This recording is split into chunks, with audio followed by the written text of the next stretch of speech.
कलाम खुदा में से जो आज हम सीख रहे हैं, ये आज 33वीं गालबन किस्त है, जो हम लफ्ज़ शराब और मैन जो पुराने एहनामे और नए एहनामे में आया है, उसको जो है सीख रहे हैं।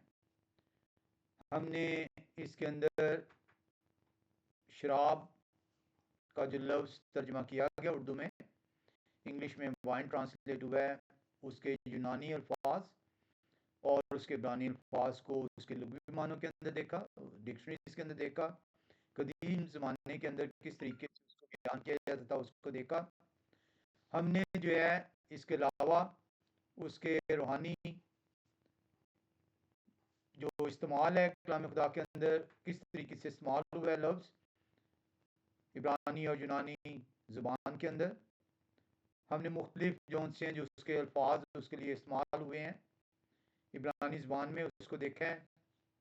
हमने मसाया का कान गलील के मौज़े को देखा है। हमने पौलुस रसूल की नसीहतों को जो है सीखा है।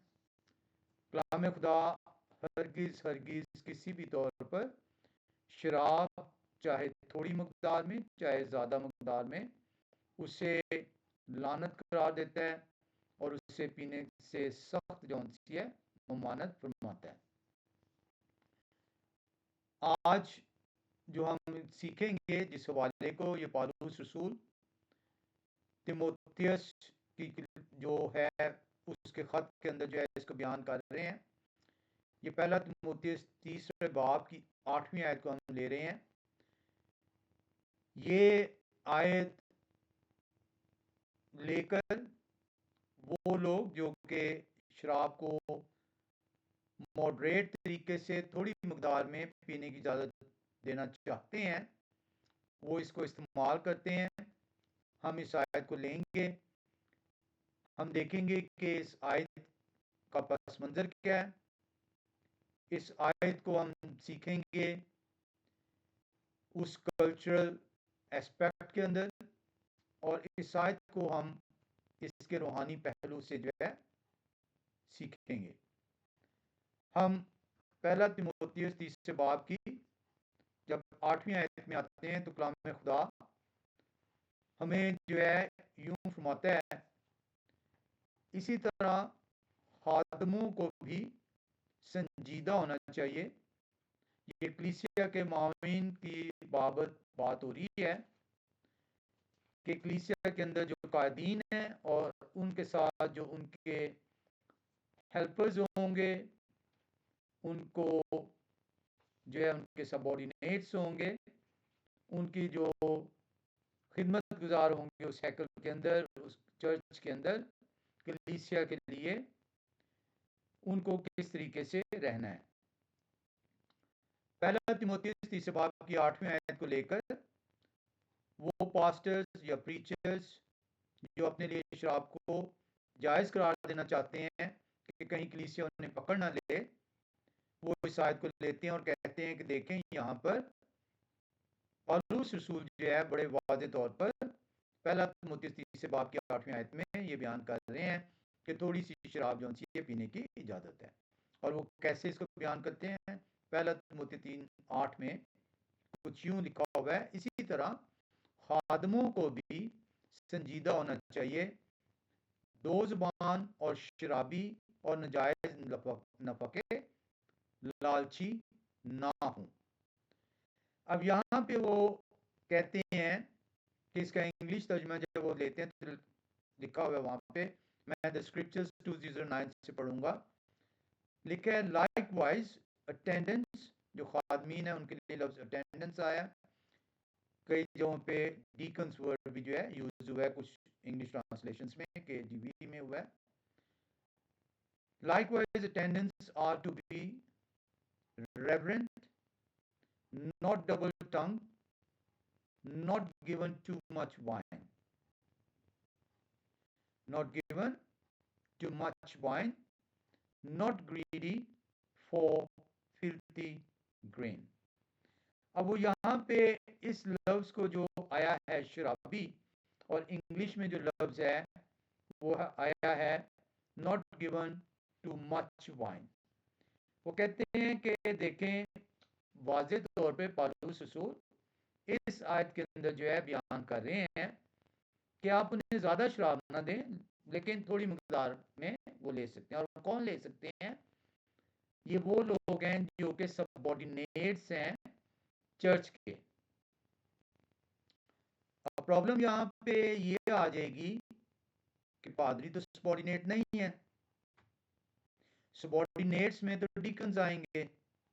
सबऑर्डिनेट्स हैं जो उस पास्टर को सबऑर्डिनेट कर रहे हैं, जो उसकी रहनुमाई कर रहे हैं, जो उस चर्च में खिदमत गुजार हैं, उनको कहा जा रहा है। अब आप ये कहेंगे कि जी पादी यहाँ पे तो लफ्ज नहीं है, तो लेकिन वादे तौर पर लिखा है लाइकवाइज अटेंडेंस, जो अटेंड कर रहे हैं, जो खिदमत कर रहे हैं, कलीसिया के मावीन हैं, सबऑर्डिनेट्स हैं। अब यहाँ पे जब इस आयत को हम देखते हैं तो ये शुरू कहाँ से हो रही है? इसी तरह, और इंग्लिश में लाइकवाइज। जब आप इसी तरह और लाइकवाइज को देखते हैं तो इसका मतलब है कि ये कनेक्टिंग वर्ड्स हैं। आम जुबान में जब कहते हैं जी इसी तरीके से, यानी कि जो पहले आपने बयान किया है उसी के साथ आप उसे कनेक्ट कर रहे हैं, और इस कनेक्शन को हम आगे चलकर देखेंगे। यहाँ पे 8वीं आयत जो है वाज़ेह तौर पे अटेंडेंस के मुतालिक है, और वो कहते हैं यहाँ पे जो लफ्ज आ गया not given too much wine, ये वाज़ेह तौर पे निशानी है कि आप मॉडरेट तौर पे दे सकते हैं, लेकिन ज्यादा मकदार में नहीं। केनेथ एल जेंट्री जो कि मॉडरेटर है, शराब को जो है जायज करार देता है थोड़ी मकदार में, वो कहता है यहाँ पे जो लफ्ज आया है much, not too much wine, ये यूनानी जुबान का मच जहां पे उर्दू इंग्लिश में तर्जुमा हुआ है, ये पोलो जो है लफ्ज है। तो वो ये कहता है कि इसका वाज़ेह तौर पे मतलब ये है कि आप थोड़ी मकदार में ले सकते हैं, लेकिन ज्यादा मकदार में नहीं। अब केनेथ जेंट्री का ये कहना है कि पहला तिमोथी 3 बाब की 8वीं आयत में पालूस रसूल वाज़ेह तौर पर हरगिज हरगिज मुकम्मल तौर पे शराब से माने नहीं फरमा रहे, बल्कि वो ये कहते हैं कि थोड़ी मकदार में आप पी सकते हैं। लेकिन कौन पी सकता है? केनेथ एल जेंट्री नहीं पी सकता, क्योंकि वो तो पास्टर है, वो तो हेड ऑफ द चर्च है। अब हेड ऑफ द चर्च तो नहीं पी सकेगा, वो कॉल इसी आयत को सिर्फ लिया जाए। लेकिन जब इसी आयत को लेंगे तो इसका फर्स्ट वर्ड को साथ में लेना पड़ेगा, जहां पे लिखा है लाइकवाइज, इसी तरह। यानी आप उस कनेक्शन को देखना पड़ेगा कि पहले क्या बात हुई है। कहते हैं ना ही सिर्फ पौलुस रसूल, बल्कि किसी भी रसूल ने किसी भी जगह पे नए नामे में मुकम्मल तौर पर शराब पर पाबंदी नहीं लगाई। इसी बात को लेते हुए एक और पास्टर हैं, फ्रेड गीली। वो कहते हैं कि यही चीज जो कि लफ्ज उर्दू में शराबी सिर्फ आया है और इंग्लिश में not given too much wine, वो कहते हैं कि ये जो लफ्ज है ये आपको माने नहीं कर रहा, मना नहीं कर रहा कि आपने शराब से मना हो जाना है, बल्कि यह उन लोगों को वॉर्न कर रहा है कि आपने ज्यादा मकदार में नहीं पीनी।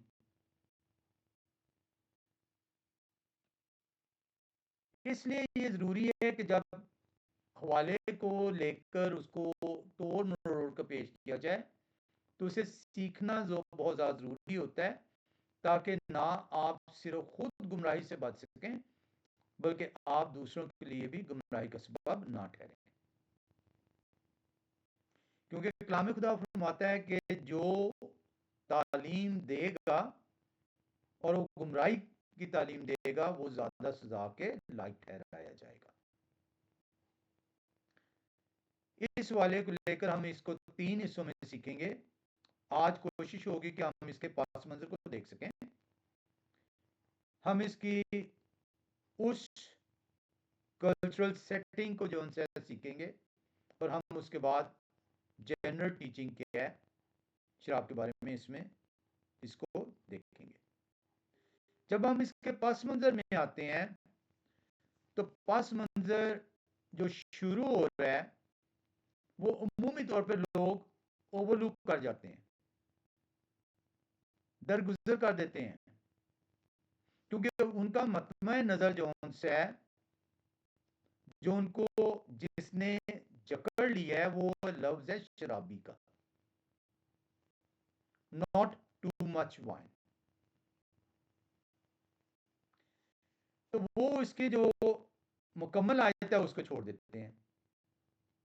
अब जब ये आयत को हम देखते हैं, तो यहां पे आयत को एक बार फिर पढ़ें तो लिखा है इसी तरह। अब जब ये इसी तरह को हमने देखना है कि इसी तरह से क्या मुराद है, जो कि इंग्लिश में लफ्ज आया है लाइकवाइज, तो हमें ये पीछे जाना पड़ेगा, इसके मतन में आना पड़ेगा, देखना पड़ेगा कि ये जो डीकन्स के बारे में अब कहा जा रहा है, ये डीकन से पहले किन लोगों के बारे में क्या चीज कही गई है। तो ये जो लाइकवाइज है, ये यूनानी जुबान का लफ्ज जो उनसे यहां पे इस्तेमाल हुआ है, ये इस्तेमाल हुआ है हुसोएतोस। हुसोएतोस जो है, ये यूनानी जुबान का लफ्ज G5615 है, जिसका मतलब इन द सेम मैनर, इसी तरीके से, इसलिए उसे तर्जमा किया गया इसी तरह, लाइकवाइज, यानी जैसे पहले बयान कर दिया गया है, एन उसी के मुताबिक अगलों को भी यही काम करना है। तो ये पहला तिमोथेयुस 3 बाब की 8वीं आयत जो सी है, ये खादमीन के मुतालिक है, पास्टर्स के मुतालिक नहीं है। ये सबऑर्डिनेट्स के मुतालिक है, टेनेंट्स के मुतालिक है, डीकन्स के मुतालिक है, डीकनेस के मुतालिक है, जो औरतें खिदमत गुजार हैं।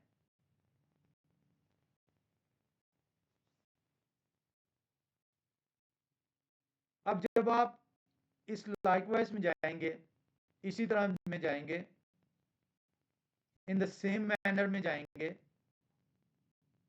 जिस तरीके से पहले जिसके बारे में बयान किया गया है उसी को लेंगे, तो उसके लिए हमें पीछे जाना पड़ेगा और हमें देखना पड़ेगा कि पहले किन के मुतालिक बात की गई है।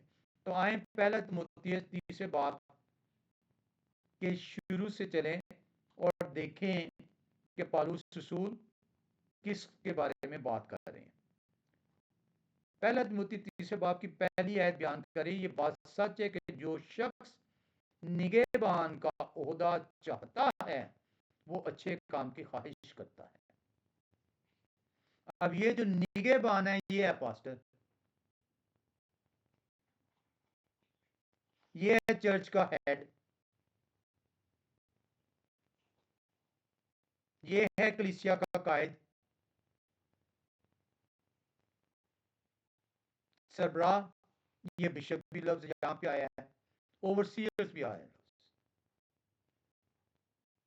अब उसको क्या करना है?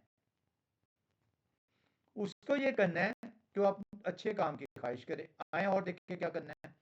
बस निगहबान को बेइल्जाम होना चाहिए, यानी वो इल्जाम तराशियां ना करें। अब आपने अपने पादरी के अंदर ये खुसूसियत देखनी है, क्या क्या आपका पादरी कलीसिया का कायद होने के लायक है कि नहीं? क्या आपका पादरी जो क्वालिटीज कलाम खुदा के मुताबिक एक पादरी के लिए, एक बिशप के लिए बयान की गई हैं। क्या वो उन पर पूरा उतरता है? अगर वो पूरा नहीं उतरता तो आप उसकी कलीसिया नहीं है। वो आपका पादरी, आपका कायद नहीं होना चाहिए। या तो वो अपना रास्ता दुरुस्त करे या फिर आप उससे किनारा करेंगे, नहीं तो दोनों जो है गुनाह के मुर्तकब ठहरेंगे। क्या आपने जानते बूझते हुए ऐसे पादरी को अपना पादरी कहलाया, हालांकि आपको इल्म था कि उसके अंदर ये क्वालिटीज नहीं है। अब वो क्वालिटीज बयान हो रही हैं। लिखा हुआ है, बस निगहबान को बेइल्जाम, किसी किस्म का इल्जाम ना हो उसके ऊपर, साफ शफाफ उसकी शख्सियत हो। एक बीवी का शोहर, औरत निगहबान नहीं हो सकती। ये जो औरतें आजकल अपने आप को पास्टर कहती हैं, कलाम खुदा के मुनाफी हैं। और अगर आप औरत की पास्टरशिप के अंदर लालच के तहत, लाइल्मी के तहत उसके साथ वो बसते हैं तो आप गुनहगार हैं। औरत खिदमत गुजारी का काम दिया गया उसे। औरत कलीसिया की रहनुमा नहीं है, निबिया हो सकती है लेकिन कायद नहीं हो सकती, खिदमत गुजार हो सकती है। इसलिए मत कंफ्यूज हो कि निबिया और पास्टर एक चीज है।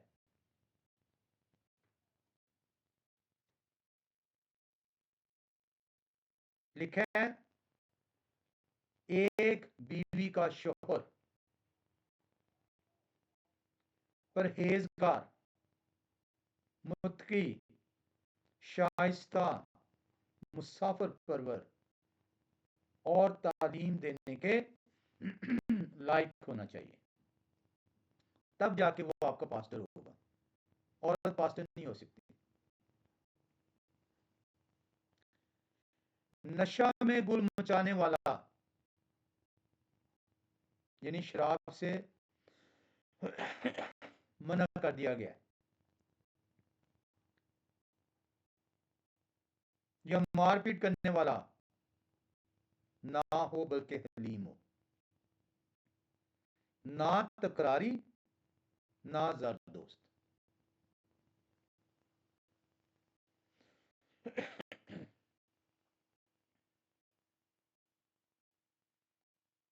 अपने घर का बखूबी बंदोबस्त करता हो और अपने बच्चों को कमाल संजीदगी से ताबे रखता हो।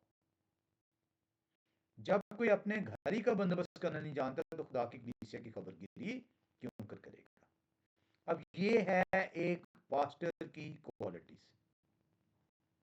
पास्टर को तो मना कर दिया कि शराब नहीं पी सकता। पहला तिमोथियस तीसरे बाब और उसकी तीसरी आयत, इंग्लिश में पढ़ते हैं, नॉट गिवन टू वाइन, शराब नहीं उसे देनी। तो ये कौन सा पास्टर है जो कि ये कह रहा है कि पहला तिमोथी तीसरे बाब की 8वीं आयत में मॉडरेशन में इजाजत है। तो भाई इजाजत किसको, अगर आप आयत इसको ले ही रहे हैं तो फिर किसके लिए है ये? अटेंडेंट के लिए, डीकन के लिए, सबॉर्डिनेट के लिए, कायद के लिए नहीं।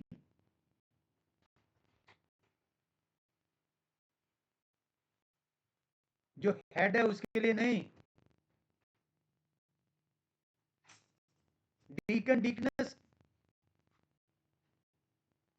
के बारे में है पहला तिमोथी तीसरे बाब की 8वीं आयत।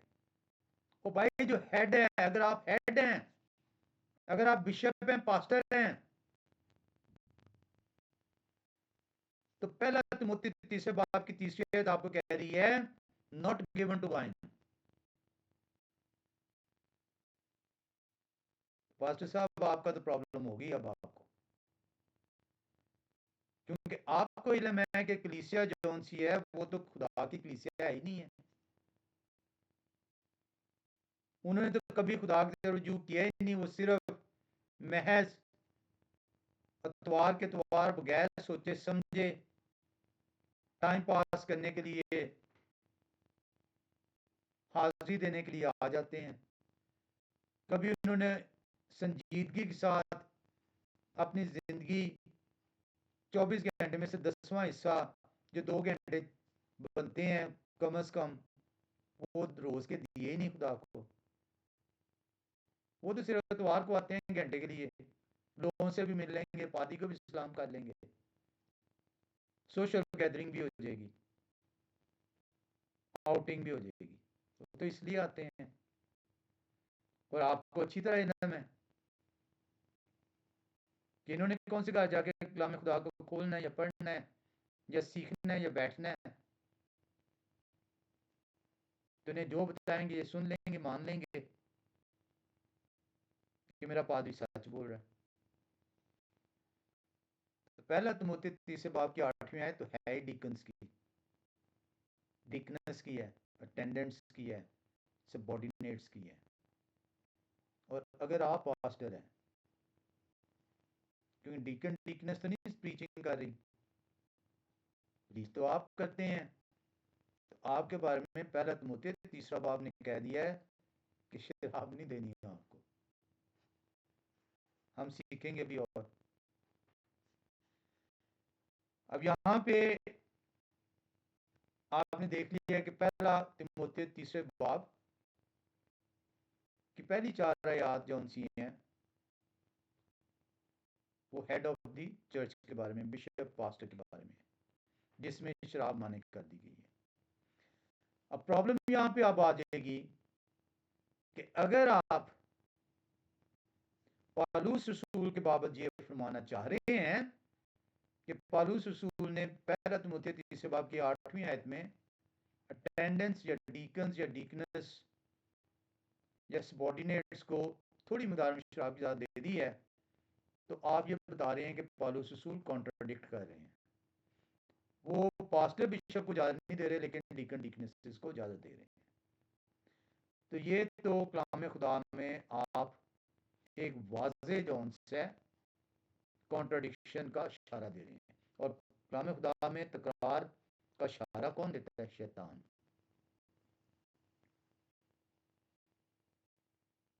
आए झूठे उस्ताद तो खुदा का कलाम नहीं पेश कर रहा, बल्कि तो खुदा के कलाम में आमेज़श कर रहा है, और तुझ पर खुदा की तरफ से आमेज़श करने की वजह से सजा का हुक्म जारी हो चुका है।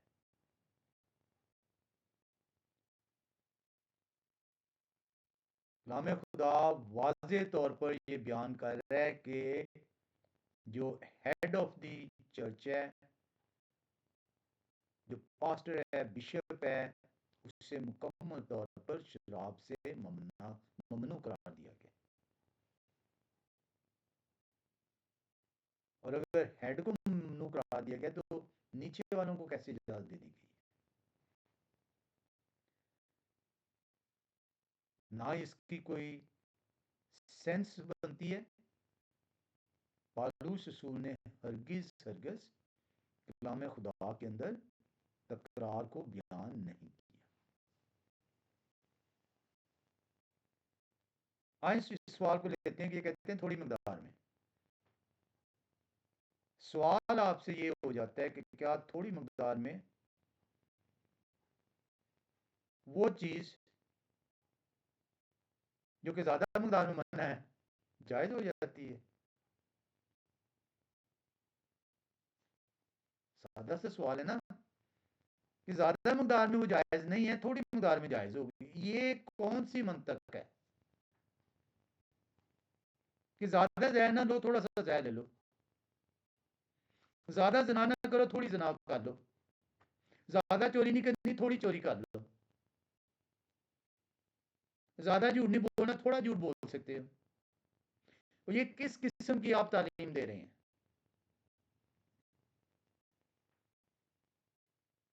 क्या कभी किसी ने इनसे कोई ऐसा सवाल किया है कि आप जो कहते हैं थोड़ी मकदार, वो भाई जो बहुत ज़्यादा मकदार में मना है, नुकसानदेह है, ईवल है, वो थोड़ी में जायज़ कैसे हो सकती है? वो थोड़ी में जौन सी है, वो साफ पाक कैसे हो जाएगी? ज़्यादा चोरी नाजायज़, थोड़ी चोरी चोरी जायज़। ज़्यादा झूठ नाजायज़, थोड़ा झूठ जायज़। इसलिए कलाम खुदा कहता है कि इन रूहों को पहचाने।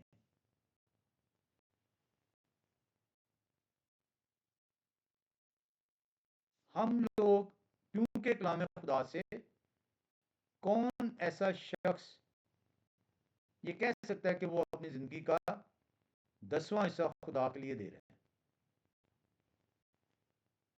हर वक्त मांगते रहते हैं, देने के लिए आप तैयार नहीं है खुदा को।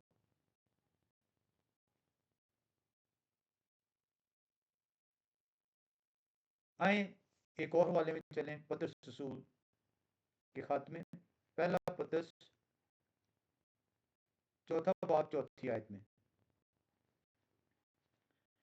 पहला पतरस चौथे बाब की चौथी आयत में जब जाएं तो वहां पे पतरस रसूल जो हैं वो मसीह के बारे में बयान कर रहे हैं कि उनके दुख सहने की वजह से तुम्हारी जिंदगियां कैसे तब्दील हुई हैं और तुम्हारी जिंदगियों की तब्दीली की वजह से लोग किस तरीके से तुम्हें देखते हैं। पहला पत्र चौथे बाब की चौथी आयत फरमा रही है, इस पर वो ताजुब करते हैं कि तुम उसी सख्त बदचलनी तक उनका साथ नहीं देते और लान तान करते हैं। इंग्लिश में मैं साथ में पढ़ देता हूँ। In which they are surprised that you do not run with them in the same flood of loose behavior, blasphemy. अब यहाँ पे जब आप देख रहे हैं तो पौलुस रसूल पतरस रसूल उसी फ्रेज को बयान कर रहे हैं, उसी वे ऑफ एक्सप्रेशन को बयान कर रहे हैं जो पौलुस रसूल बयान कर रहे हैं कि तुम उसी सख्त बदचलनी तक उनका साथ नहीं देते। यानी वो लोग जो कि थोड़ी मकदार में जायज करार देना चाह रहे हैं, वो पतरस रसूल की इस तरह की तारीफ कर देंगे, वो कहेंगे यानी सख्त बदचलनी पतरस कह रहे हैं कि नहीं आपने करनी, लेकिन आप थोड़ी बदचलनी कर सकते हैं।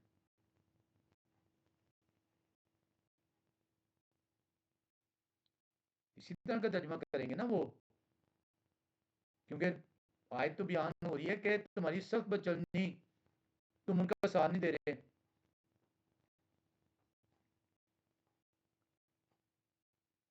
लेकिन थोड़ी बदचलनी जो सी है वो जायज है।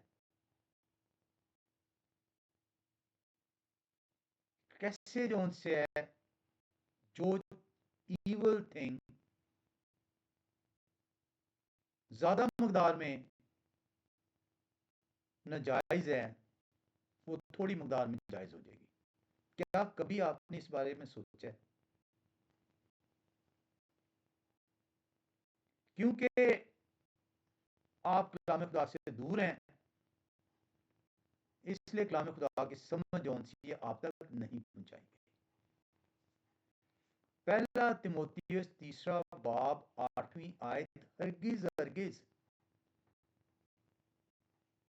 ये नहीं कह रही कि थोड़ी मकदार में शराब आप पी सकते हैं, शुरू ही वहां से होती है। लाइकवाइज, इसी तरीके, इन द सेम मैनर जो बिशप का तरीके का दे दिया गया, उसी तरीके से आगे जौन से आपने चलना है। खादमीन ने भी उसी तरीके से चलना है।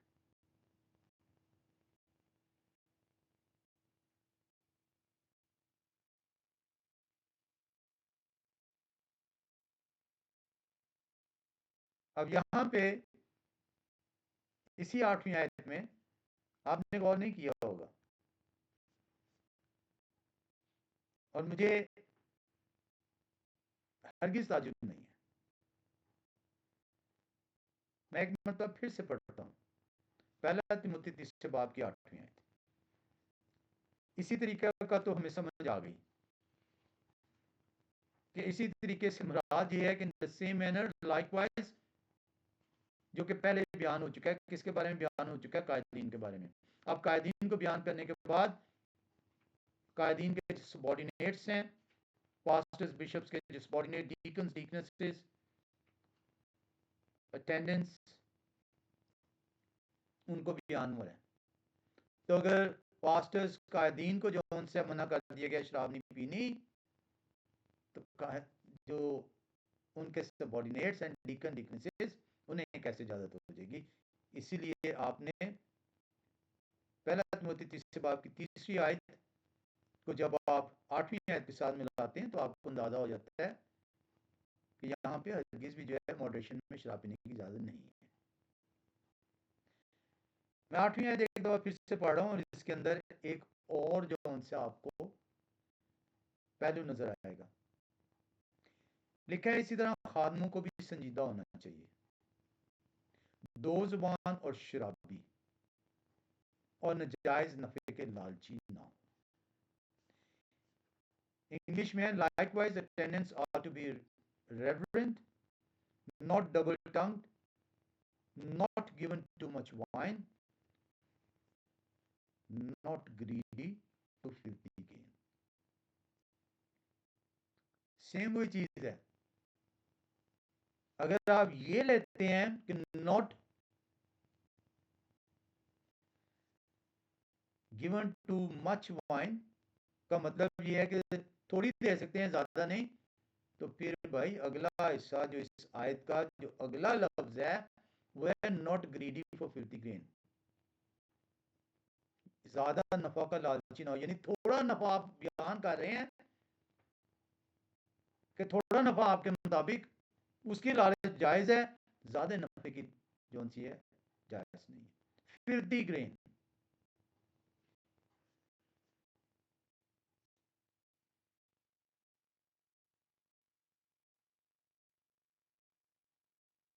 यानी थोड़ा सा नाजायज नफा, उसकी इजाजत है, लेकिन ज्यादा की जो है इजाजत नहीं है। किस किस्म की आपकी सोच है? वाज़े तौर पे पालूस रसूल ने जो बयान किया है उसमें उन्होंने, इसीलिए प्रॉब्लम ये है कि अब आप गो के तर्जुमा शुदा कलाम पढ़ रहे हैं, उसके आपके पास वक्त नहीं है, आपने वक्त नहीं दिया खुदा को, आप उसके यूनानी लफ्ज़ों को देखने की कोशिश नहीं करते। मैं नहीं कह रहा कि आप यूनानी ज़बान आनी चाहिए या इब्रानी ज़बान आनी चाहिए, सीख लें तो बहुत अच्छी बात है, नहीं तो कम से कम डिक्शनरीज आज अवेलेबल हैं, जाके उसको चेक ही कर लें कि यूनानी में उसका तर्जुमा क्या है, या जिस तर्जुमे को भी आप पढ़ रहे हैं, उर्दू में पढ़ रहे हैं, अंग्रेजी में पढ़ रहे हैं, उसी को ध्यान से पढ़ लें, खुदा से रजू कर लें कि इसको हमें समझा दे।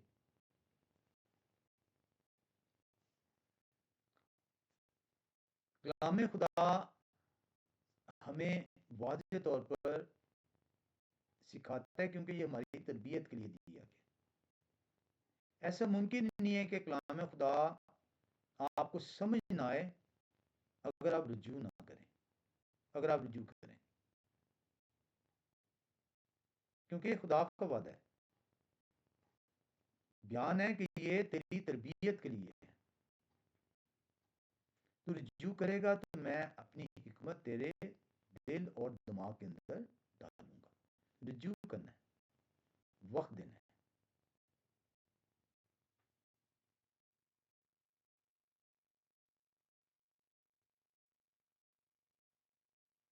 हम इसको आज यहीं पे ख़त्म करेंगे।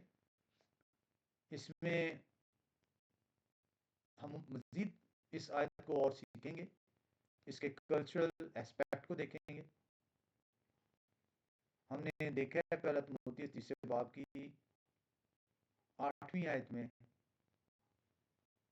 जो शुरू होती है इसी तरह कनेक्ट करती है, वो पहला तिमोथी तीसरे बाब की तीसरी आयत जो कि कलीसिया के कायदीन के बारे में बयान हो रही है। जिस तरीके से पास्टर्स बिशप्स को बयान किया गया, उनके ट्रेड्स को, करैक्टर्स को, क्वालिटीज़ को, वही क्वालिटीज़ डीकन और डीकनेसेस में भी होंगी, खिदमत गुजारों के अंदर होंगी। अगर उन्हें शराब से मना किया गया तो आप भी शराब नहीं पी सकते।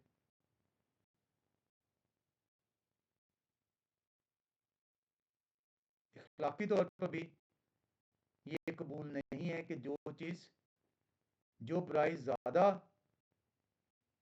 मकदार में की जाए सिर्फ वही बुराई है, लेकिन थोड़ी मकदार में वही बुराई की जाए तो वो बुराई नहीं है। चोरी ज़्यादा की हो तो बुरी है, थोड़ी चोरी हो तो बुरी नहीं है। झूठ ज़्यादा बोला जाए तो बुरा है, थोड़ा झूठ बोला जाए तो बुरी नहीं है। बड़ी गाली दी जाए तो बुरी है, छोटी गाली दी जाए तो बुरी नहीं है।